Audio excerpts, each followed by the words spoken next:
네, 검찰이 어제 조국 전 법무장관의 부인이죠. 정경심 교수를 구속 기소했습니다. 기소 내용이 일부 공개가 됐는데요. 간단히 정리하면 구속영장 청구 당시에 적용했던 혐의가 11개였는데 여기다 3개를 더 추가를 했습니다. 14개 혐의로 기소를 했는데요. 자, 이걸 어떻게 봐야 될지 저희가 이 조국 국면에서 여러 차례에 걸쳐서 이 분석하는 시간을 가졌는데요. 두 분과 함께 했었습니다. 김태현, 박지훈 두 변호사와 함께 했는데요. 이 두 분을 오늘 다시 또 스튜디오로 모셨습니다. 정밀 분석을 해보기 위해서인데요. 자, 두 분 소개해드리죠. 김태현 변호사 모셨고요. 어서 오세요. 네, 변호사님. 안녕하세요. 네, 그리고 박지훈 변호사님. 네, 모셨습니다. 안녕하세요. 박지훈입니다. 네, 두 분 여전하시죠? 여전하죠. 네, 알겠습니다. 자, 바로 이야기 좀 들어가 봐야 될 것 같은데요. 가장 눈에 띄는 게 지금까지 알려지지 않았던 차명 거래를 했다라고 하는 부분이 있습니다. 네. 이 부분을 좀 어떻게 봐야 되는 걸까요, 김태현 변호사님? 이거는 안 좋게 봐야 되는 거죠. 조국 전 장관 입장에서. 그러니까 좀 간략하게 좀 일단 그 소개부터 해주신다면 그러니까 이제 정리부터 보면은 하면. 그러니까 예전에 영장 청구할 때 예. 미공개 정보 이용해가지고 주식을 싸게 샀다. 그 부분은 뭐냐면 WFM 주식 실물로 보관한 거. 12만 주. 예, 그 부분에 대한 것만 들어갔어요. 맞아요. 네. 근데 이번에는 거기다 뭐가 들어갔냐면 미공개 정보 이용이 더 들어가고 그다음에 금융실명법 위반이 들어갔거든요. 그러니까 미공개 정보 이용이 예전에 영장 청구 사실에 들어갔던 그 실물로 산 그 주식만 있는 게 아니라 네. 플러스 알파로 WFM의 다른 주식들을 장내 또는 장외에서 사고 판 게 추가로 들어간 거예요. 그래서 토탈 14만 3천 주인가 그렇게 그렇죠. 된다는 거죠. 14만 예. 정도가 예. 되는 거고 네. 그래서 미공개 정보 이용행위가 더 늘었던 거죠. 예. 그리고 이제 금융실명법을 왜 들어갔냐면 주식 차명 거래를 해라. 차명 계좌로.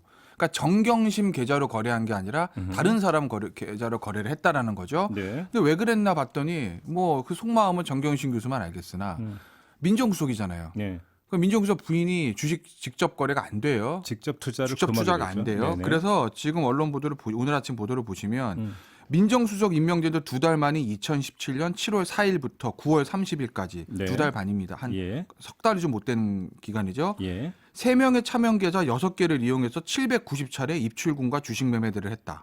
선물 투자까지 했다. 네. 그러면 누구 계좌를 했냐 봤더니 동생 있잖아요. 정모 씨. 예.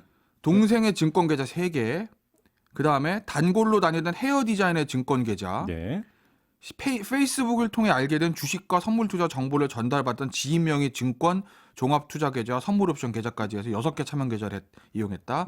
WFM 주식뿐만 아니라 선물 투자, ETF 같은 파생 상품 거래도 했다. 이거 나온 알겠습니다. 거거든요. 예. 아무튼 이게 새로 드러난 지금 그러니까 그렇죠. 혐의점이 되는 건데요. 자, 박지훈 변호사님 지금 이걸 어떻게 봐야 될까요? 그러니까 사안의 성격을. 나머지는 뭐 똑같습니다. 이 음. 구속영장 청구할 때하고 큰 차이가 없는데 지금 추가된 게 뭐 보조금 수령했을 때 그 사기다 뭐 이런 부분하고 딸. 예, 딸 부분하고 지금 가장 중요한 거는 지금 언급했던 이 차명 부분이거든요. 근데 상당히 좀 수가 많습니다. 790차례인데 네.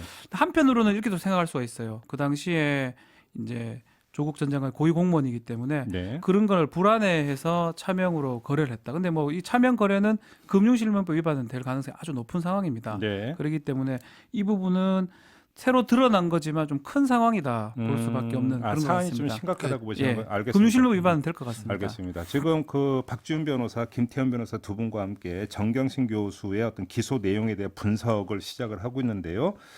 이 방송은 유튜브를 통해서도 함께 하실 수 있습니다. 유튜브에 들어가셔서 김종배의 시선 집중을 검색을 하시면 되고요. 여러분들의 의견도 좀 보내주시기 바랍니다. 여기서 초점은 그러니까 정경심 교수가 금융실명법을 위반을 했다라고 하는 부분보다 어찌보면 더 중요한 거는 네.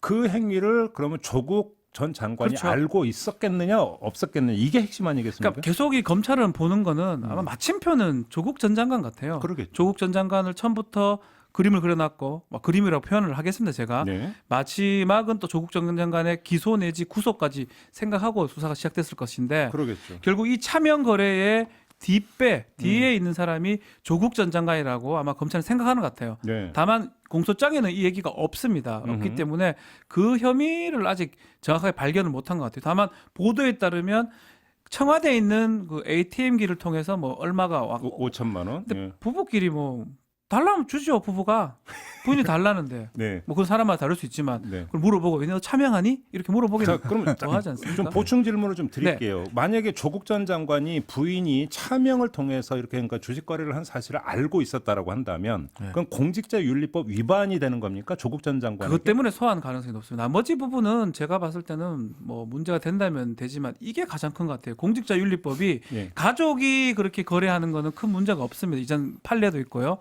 본인이 거래를 하는 거예요. 특히 알고 고의적으로 해야 되는데 이걸 알았냐 이게 가장 중요한 자, 겁니다. 그럼 김태현 변호사님. 자, 네. 그럼 한번 검찰의 관점에서 네. 조국 전 장관이 이걸 알았느냐 몰랐느냐를 캐는 게 핵심이라고 한다면 핵심이죠. 계좌 흐름 봐야 돼요, 그러면. 그거 어떻게 알 수 있는 그래서 겁니까? 그래서 조국 전 장관 계좌 추적을 그렇게 하려고 검찰이 했던 거고 네. 여러 차례 이제 기각된 그때 최근에 나왔어요. 예. 근데 이제 그때 영장이 나왔을 때 압수수색 영장이 나왔을 때 정확한 시점은 밝히지 않았습니다.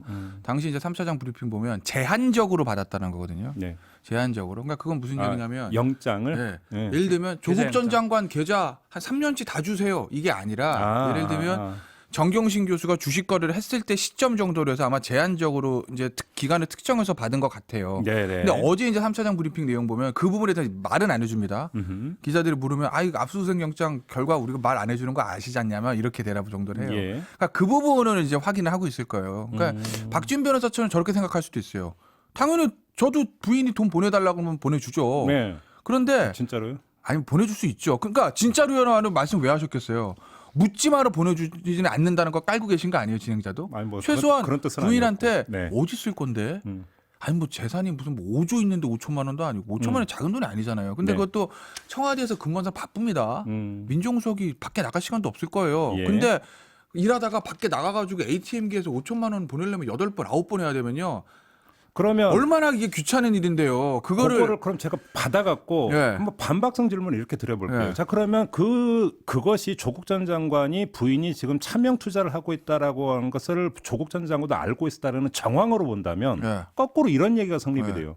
그러면 이것이 걸릴 수도 있는데 조국 왜 전 장관이 조국 그럼 장관이? 청와대 인근에서 버젓이 제가 드리고 싶어요. 네. 현금으로 ATM 주지. 기로 그렇게 보내겠느냐라는 네. 반론이 성립이 될 수 그게 있어요. 좀 이해가 안 근데 되지 않습니까? 그러니까 항상 이제 죄를 범할 때 부인한테 그런 얘기 되면 뭐 저도 변호사한테 그런 이제 트릭을 많이 쓰죠. 제가 걸릴 줄 아는 이걸 했겠어요. 트릭이다. 아니 뭐 일종의 그렇게들 많이 합니다. 이중 트릭이 되는 거죠. 아니 그래 많이 그렇게들 해요. 근데 그렇게 하지만요. 아니 뭐- 그러면 아니, 잠깐만요. 그거 정경심 짚고 넘어가야 교수 돼요. 입장- 그거는 만약 그렇다면 네. 차라리 그렇게 트릭일 거면 계좌이체를 처음부터 하죠. 그 연구실에 아니 그 청와대 앉아가지고 5천원 그냥 넣으면 되는데 괜히 600씩 나눠서 또 한 계좌에 3천밖에 안 돼요. 두 계좌로 했다고 이렇게 불편하게 트릭을 그거 씁니까? 왜 그런지 그 정확한 이유는 이제 조국 장관한테 검찰이 물어보겠으나 그걸 하나 말씀드릴까요? FIU라고 있어요. 금융정보 분석원. 네, 있어요. 현금 거래 잡아내는 데거든요. 그게 하루에 3천만 네, 원 3천만 원인데 3천까지. 이상이면 다 결국엔 나중에 뒤지면 다 나와요. 결국엔 다 나오는데 네. 계좌 이체로 바로 한 게 제일 많이 걸리고 예. 제일 확률적으로 그러니까 확률이라기보다 걸리는 시간이 바로바로 뜨니까 네. 그다음에 현금을 한번 뽑는 거 있거든요. 3천원 뽑는 거 그게 두 번째고 쪼개가지고 ATM으로 보내는 게 제일 적발된 시간이 오래 걸려요. 네. 이걸 노렸다고 제가 말은 하진 않겠습니다. 그건 저도 모르겠어요. 집에 가서 현금으로 주면 되는데 뭐하러 이런 짓을 합니까? 현금 5천만 원 빼는 게 쉬운 게 아니에요. FI 피해 가려면요. 500씩 10일만 빼면 되는데요. 이해가 저는 안 됩니다. 이거를. 그러니까 지금 500만 여기서 결국은 핵심은 자 두 분의 어떤 경론에서 결국은 자연스럽게 도출된 게 앞으로 조국 전 장관 본인에 대한 검찰 수사의 핵심은 부인의 차명 투자 일단 뭐 차명 투자는 사실이라고 치고요. 차명 투자에 대해서 조국 전 장관이 알았느냐 몰랐느냐. 그러니까 알았다라고 하는 것을 어떻게 입증할 것인가. 이게 그냥 핵심이다. 그냥 간단히 정리가 되는 그것 거네요. 때문에 저는 만약에 이렇게 혐의를 좀 진작 밝혀냈으면 네. 기소 전에 조국 전 장관이 소환이 됐을 겁니다. 뭐 그래요. 아직까지 소환도 안 되고 공범 적시도 사실 안 됐거든요. 지금은 네. 그건 뭐 전략일 수 있어요. 그런 거 봤을 때 아직까지 이 김태현 변호사 제가 고민하듯이 검찰도 고민하고 있는 것 같아요. 그렇기 때문에 아직 못 부르는 상황이 아닌가. 부르긴 부르겠죠. 그러면 조국 전 장관이 사전에 알고 있었다라고 하는 확증을 검찰이 못 그렇죠. 잡고 못 있는 것 찾았다. 같다. 저는 그렇게 봅니다. 부르는 게 아니고 안 부른 겁니까? 굳이 제가 봤을 때는 일부 언론에서 보면 뭐 조국 전 장관 뭐 이번 주 소환 뭐 이런 얘기 계속 나 저는 애초부터 늦게 소환할 거라 봤거든요. 네. 검찰 입장에서 굳이 조국 전 장관 일찍 소환할 이유가 없어요. 왜요? 왜요? 왜냐하면 보세요. 그러니까 정경심 교수에 대한 조사 내용은 다 조국 장관 귀에 들어갈 겁니다.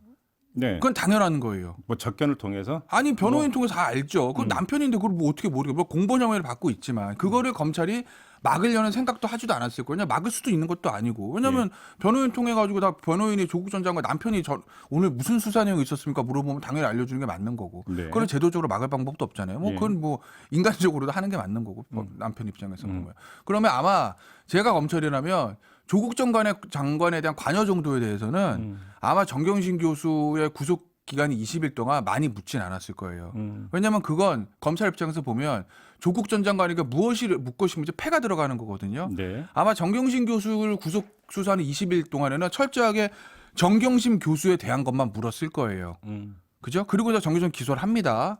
그럼 지금 검찰이 보고 있는 조국 전 장관의 혐의는 이 미공개 정보 이용에 대한 공범 혐의도 있지만 글쎄 여기까지 나갈지 모르겠으나 일부 언론에서 보려도 뇌물 혐의 있잖아요. 네. 그것도 보고는 있을 거예요. 실제로 입증되느냐는 뒤에 문제지만. 알겠습니다. 그러니까 그런 부분에 대한 것들은 정경심 교수 구속 기소하고 이제 공소장 오픈되잖아요.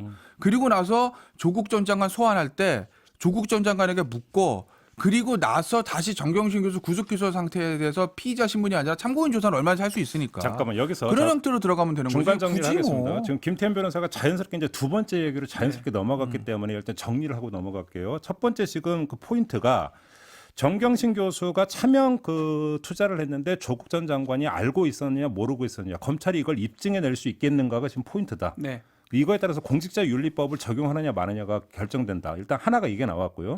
두 번째로 뇌물 혐의가 지금 그 김태현 변호사가 제기를 했는데 박지훈 변호사님이 네. 그게 어떤 건지 하고 이 적용 가능성을 한번 좀 진단을 해주시죠. 그 관련해서 뭐 여러 가지 얘기가 있어요. 뭐 시세보다 적게 샀다. 그리고 그 전지 관련해서 특히 가상화폐 이런 얘기도 있는데 뭐 그런 것까지 수사가 되는지는 모르겠어요. 가상화폐가 급락한 것을 미리 생각해가지고 미리 팔게 했다. 이게 이제 WFM 주식을 그렇죠. 사는데 그러니까 싸게 샀다. 그렇죠. 그래서 여기에 일단 대가성이 이게 뇌물죄다. 뇌물에 해당이 되는 건 아니에요. 그 여러 얘기인 가지 뭐 거죠? 수사 포인트이기 때문에 우리가 다 짚기는 어렵지만 대가성이 있고 금전적 이익을 봤다라는 거 그게 뇌물죄가 될 수가 있는데 저는 뇌물죄는 너무 많이 갔다고 생각이 들어서 말하고 싶지도 않아요. 왜요?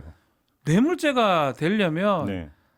대가성 플러스 돈이 들어가야 되는데 그 네. 차익을 본 걸 가지고 뇌물죄를 하기도 어렵거든요. 그러니까 지금 뇌물죄까지 얘기하는 거는 정말로 많이 갔다는 생각이 듭니다. 그래요. 예. 핵심은 결국은 대가성을 입증해낼 수 있느냐가 못합니다. 입증이 문제가 아니고 그 대가가 있을 리도 없고 직무 네. 관련성도 문제가 되고요. 그게 이제 이런 저는 거예요. 관계성이 없다고 봅니다. 그 보시면은 이제 검찰이 어디까지 보고 있는지 모르겠는데 일부 언론에서 처음에 이제 뇌물죄 얘기 나온 건 뭐냐면 아까 제가 처음에 말씀드렸던 WFM 주식 미공개 정보 이용해서 싸게 산 거 있잖아요. 네. 실물로 산 거. 예. 그 부분이 싸게 산 게 시가보다 주당 한 2,000원, 500원씩 싸게 샀으니까 2억 정도가 된다는 거예요. 근데 우리가 강학상 보면 예를 들어서 저가 미수 기회를 준 건데 경제적 이득이기 때문에 뇌물로 봅니다. 네. 경제적 이득이에요. 네.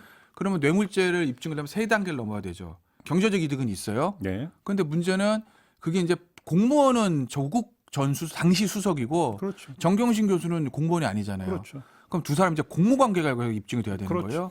그게 이제 예를 들면 예전에 박근혜 전 대통령과 최순실 씨 같은 거죠. 네네네. 그러니까 이제 공무원이 박근혜 대통령하고 당시 대통령하고 공무원이 아닌 최순실 씨가 공모했던 거. 그때 나온 얘기가 뭐 경제 공동체 뭐 어쩌고 얘기 나왔지 않습니까? 그랬죠. 그런데 조국 당시 수석하고 정경심 교수 부부기 때문에 조국 전 장관이 주식을 싸게 사는 걸 알았다고 하면 공모관계 입증은 어렵지 않아요. 부부니까. 네. 그래서 이제 5천만 원 얘기가 왜 나온 거냐면 공교롭게도 청와대 인근에서 5천만 원 보낸 날이 그 WFM 주식 실물로 산 그날이거든요. 네네. 그래서 제가 돈의 흐름을 봐야 된다는 거예요. 그래서 아마 그게 돈의 흐름 만약에 5천만 원이 정경심 교수 계좌로 가서 그게 바로 근데 그거는 장내 매수한 게 아니라 싸게 산 거기 때문에 특정인 매도인 한 사람하고 거래한 거거든요.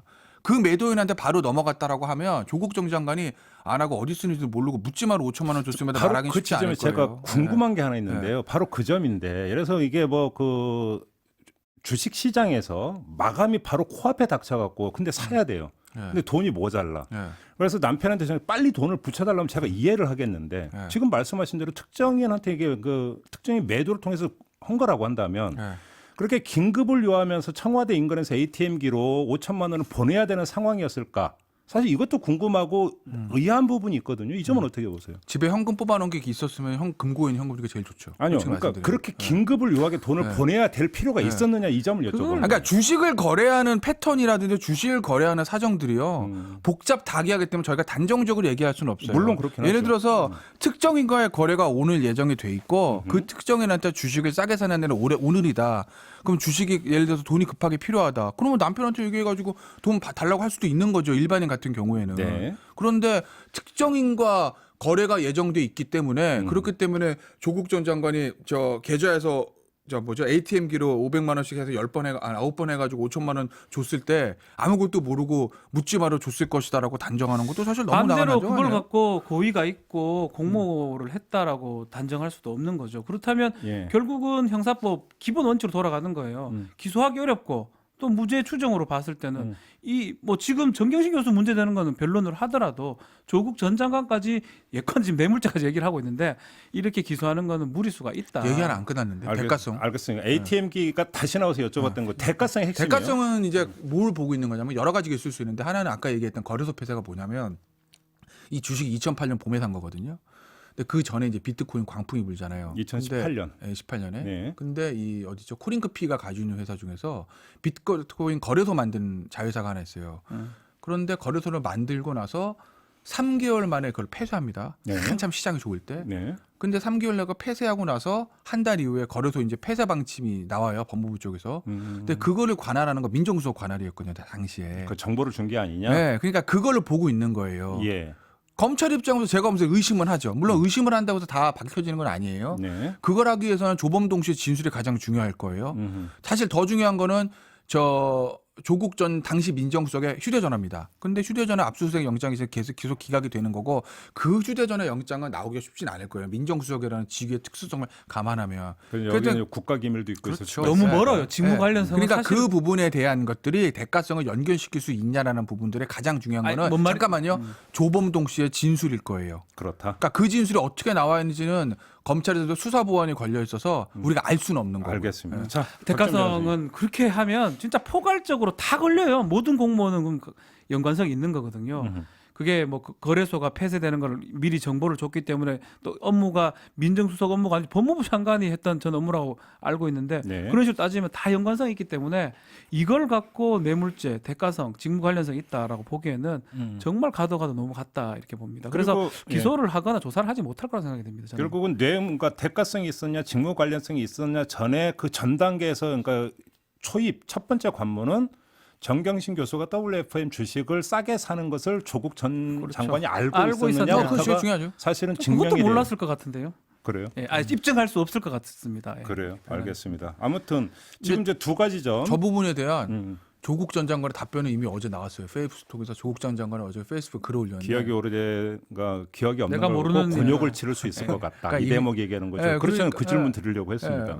내가 잘 기억이 안 나거나 잘 모르는 일에 대해서 저는 뭐 이런 얘기 나오는 거 보면 네. 답정 너죠 뭐. 음, 검찰에 뭘 묻든 나는 기억이 안 납니다. 네. 모르겠습니다. 네. 뭐 이렇게 얘기한다는 거 아니에요. 예를 들면 어제 이제 5천만 원 ATM에 대해서는 행위 자체를 부인하지 않을 거예요. 그건 기록이 다 나오니까. 다만 검사가 묻겠어. 이거 왜 줬어요라고 했을 때는 저는 부부 간에 저 돈거래가 좀 자주 있는 편이라서 네. 잘 기억이 안 납니다라고 답을 근데 하겠죠. 저는 이거는 우리가 변호사 입장에서 그 입증 자체는 검찰이 갖고 있는 거예요. 검사가 해야 되는 겁니다. 그렇죠. 당연히 피고인이나 조사받는 피의자 입장에서는 모르겠다라고 얘기하는 게 당연한 거고. 뭐 아니, 이건 저 SNS를 얘기하는 건 아니고요. 만약 그 과학의 묵비권도 그 뭐 피의자의 권리잖아요. 권리죠. 예. 정경심 교수를 제가 일지를 보니까 아마 구속한 이후로도 한 10번, 7번 이상 조사를 했더라고요. 뭐 소환이 돼서 안 온 6번이 경우도 6번. 있고 6번인가요? 10번 소환해도 근데 4번 안 온 경우도 있고 이런데 글쎄요. 그렇게 친구는 더 얻어낸 거는 차명 주식 얻어낸 것밖에 없어요. 저는 한편으로는 김태현 변호사는 정경심 교수를 지금 소환해서 그 혐의를 입증했다 하지만 그거는 벌써 전에 하면 입증이 됐었고 네. 또 본인은 계속 부인을 했었거든요. 네. 저는 조국 전 장관 혐의를 얻기 위해서 조사를 했다고 저는 생각이 됩니다. 네. 그러니까 본인 사건 말고 남편 사건으로 참고인 격으로 불렀을 거라고 보이고 예. 그렇게 불렀음에도 불구하고 아직 못 부른 거는 저는 계속 얘기를 하지만 뇌물죄라든지 제일 원하는 건 뇌물죄죠. 뇌물이 되면 구속시킬 수 있으니까 사안이 그럼 가장 이제 그 중요한 게 그거. 그거 해야지 이제 검찰은 100점 만점에 99점 받는 거거든요. 네네네. 근데 그게 지금 안 되는 상황이 아니라 저는 그렇게 또 반대로 생각이 좀 듭니다. 알겠습니다. 아무튼 정리를 하면 뭐 조국 전 장관이 예를 들어서 모른다 이야기하는 거 자기는 자기 방어권의 행사로 보니까 뭐라고 이야기할 수 있는 부분은 저는 안 아니고 됩니다. 그걸 결국은 뭐라고 하면 형사 어떡합니까? 사건이니까 입증 책임은 검찰이 있기 때문에 그걸 어떻게 뚫어낼 것인가 이게 그렇죠. 결국은 이제 포인트가 되는 네. 것이다라고 이거 뭐 당연한 이야기가 될 것 같고요. 조금만 더 나가 보죠. 정경심 교수에 대한 공소장 내용에 보면 조국 전 장관의 이름은 그 여러 차례 나오지만 공범이라는 적시는 단 한 번도 한 줄도 안 나온다면서요. 네, 이거는 그런다고요. 전략적인 어떤 그냥 그 공소장 내용 이렇게 봐야 되는 겁니까? 어떻게 그건 봐야 뭐 되는 겁니까? 아직 저희가 공소장 내용이 정확하게 공개가 아마 이번 공개했어요. 주쯤에 완전히 지금 주광덕 의원이 공개를 해가지고 아 오늘 아침에 나왔어요? 예. 그러니까 그 아무튼 아직 공범이라고는 네. 표현 한 번도 안 나오죠. 공모하여라고는 다른 표현이 돼 있어요. 어떻게 해요? 두어 차례 공모하여라고 아, 이제 돼 있습니까? 위조나 어느 부분에서 그렇게 위조나 위계 공무 방해죄 뭐 업무 방해죄에서 걸려 그 있습니다. 저기 표창장 표창 위조 이런 위조할 거 때? 표창장보다 아마 그건 그걸 거예요. 그- 서울대 공익인권법센터. 예, 그거는 표시가 돼 있는데 조국 전 장관은 공소장이라는 거는 누구랑 어떤 관계를 표시할 수밖에 없기 때문에 11차례 정도 기재는 돼 있습니다. 이름이 그렇지만 예. 공소장에서 공범 관계로 표시하려면 공모하여라고 적어야 되거든요. 네. 그 부분은 지금 빠져 있는 상황입니다. 그게 그러면 조국 전 장관에 대한 소환 조사 이전이기 때문에 일부러 뺀 거라고 보십니까? 전략적으로 그럴 가능성도 있는데 예. 저는 그거보다는 네. 아직 조국 전 장관은 진행령을 나타낸 거 아니냐. 그리고 10일 그리고 11월 11일이 구속 기간 만료일입니다. 뭐 그렇죠. 그게 쫓기다가 기소가 됐던 것 같아요. 만약 네. 한 두 달 정도 시간 더 줬으면 네. 그 2달 이후에 기소를 했을 것 같거든요. 2달? 만약 시간상으로 네. 불구속 기소면 시간 제한이 없는 거니까 네네. 구속 기소니까 문제가 되는데 음. 그렇다면 아마 한참 후에 기소를 하면서 조국 전 장관하고 같이 기소를 하지 않았을까 생각이 듭니다. 네네네.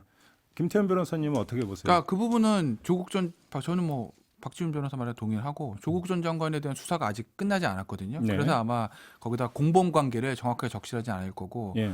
뭐 같이 말씀드리면 딸 이름 얘기도 되는 거죠. 아니 뭐 아직은 그냥 익명으로 하는 게 저는 맞다고 생각합니다. 아무튼 조모야. 공범으로 돼 네. 있다면서. 딸은 공범으로 돼 있다는 거잖아요, 지금. 예. 딸은. 딸에 대한 조사는 의미가 끝난 거나 마찬가지거든요. 그 부분은. 네. 그러니까 딸을 뭐 공범으로 거기 적시돼 있다고 해서 반드시 기소한다는 얘기는 아닌데 어쨌든 딸에 대해서는 조사가 끝났으니 공범으로 기재가 돼 있는 거고. 비공개 소환 조사를 했었으니까. 예. 예. 그리고 남편에 대해서는 아직 조사가 시작도 안 됐으니 거기 이제 공범관계를 적시를 안 한 거죠. 내 머릿속에 검사 머릿속에는 공범관계를 보고 있을 확률이 99%라고 저는 보지만. 알겠습니다. 자, 일단 지금 초점을 조국 전 장관에 맞춰서 이야기를 풀어갔습니다. 왜냐하면 검찰이 수사를 어떤 거 들어갔던 이유도 사실은 부인 정경심 교수가 아니라 조국 전 장관 조국이죠. 때문이었기 예. 때문에 결국은 모든 어떤 그 평가의 초점도 조국 전 장관에 대한 어떤 그 기소 여부에 맞춰져야 되는 것 아니겠습니까? 네. 그래서 좀 질문을 이쪽으로 집중을 했는데 관련해서 하나만 더 여쭤보겠습니다. 공익인권법 세타 문제 있지 않습니까? 이거는 어떻게 될 거라고 전망을 하세요, 김태현 변호사님? 공익부서 때 뭐요? 그 뭐 경력 인턴 경력 있지 않습니까? 아 조국 전 허위로 장관이요? 작성했죠. 네, 네. 허위 작성 부분 네. 말입니다. 글쎄 근데 지금 어제 이제 보도 보면 연구실 PC에서 그 누구죠? 그 공익인권법센터에 있는 관계자, 뭐 조교인지는 모르겠는데 그 관계자하고 문자 메시지 주고받은 것들이 이제 조국 전 장관이 백업 받아놨다가 발견됐다는 거 아니겠어요? 네. 거기 그리고 조국 전 장관의 집 컴퓨터에서 직인 찍히지 않은 저 파일이 나왔다는 거 아니에요? 네. 직인이 찍힌 파일이라고 하면 요새 뭐 하드카피, 소프트카피 두 버전을 받을 수 있으니까 그렇다 칠 텐데 직인이 찍히지 않은 파일이 발견됐다라는 건 그거는 조국 전 장관 측이 그거를 만드는데 깊게 관여했다고 볼 수밖에 없는 정황이죠. 증명서 허위다. 네, 그래서 그건 저 허위 가능성이 아주 높다고 저는 봐요. 알겠습니다. 한편으로는 글쎄 컴퓨터는 여러 명이 또 사용하기도 하고요. 네. 집에서 네. 뭐 부인이 쓰기도 하고 딸이 쓰기도 하고 그래서 조국 전 장관이 그걸 조국 전 장관 명의의 컴퓨터라 해서 본인이 했다고 바로 추정하기 좀 어려울 것 아니 같아요. 연구실 컴퓨터에서도 저 그 부분에 대해서 공익인권센터 관계자하고 나눈 문자 메시지가 나왔다면서요. 알겠습니다. 시간이 다 돼서 박준 변호사께 요거 한번 확인 네. 질문을 드릴게요. 뭐냐면 그 인턴 활동을 안 하고 그러니까 그걸 증명서를 발급했느냐 안 했느냐 이제가 핵심 중에 하나인데 네. 지금 그 조국 전 장관의 딸이 어떤 동영상을 공개한 게 있지 않습니까? 네. 그 저기 뭐야 심포지엄인가 토론회에서 어떤 자신이 찍혔다라고는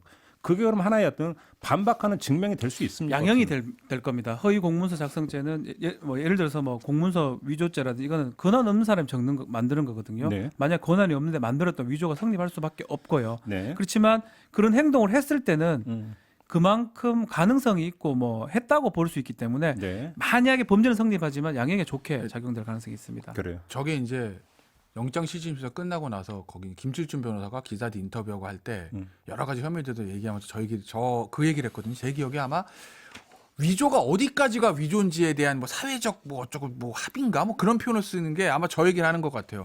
심포지엄 하러 갔잖아. 근데 무슨 허위야라고 얘기를 하는데 글쎄 모르겠습니다. 보면 인턴 활동 기간이 있거든요.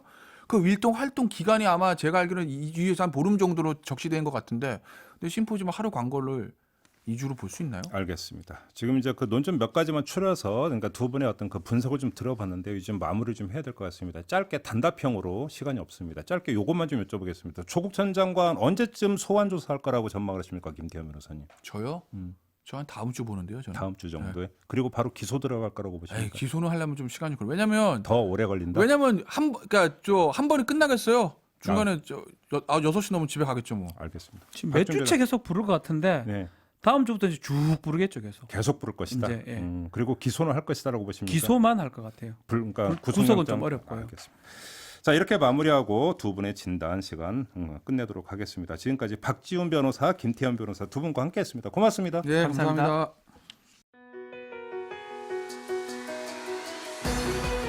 이슈의 핵심을 꿰뚫는 예리한 시선, 믿고 듣는 진품 시사 김종배 시선 집중.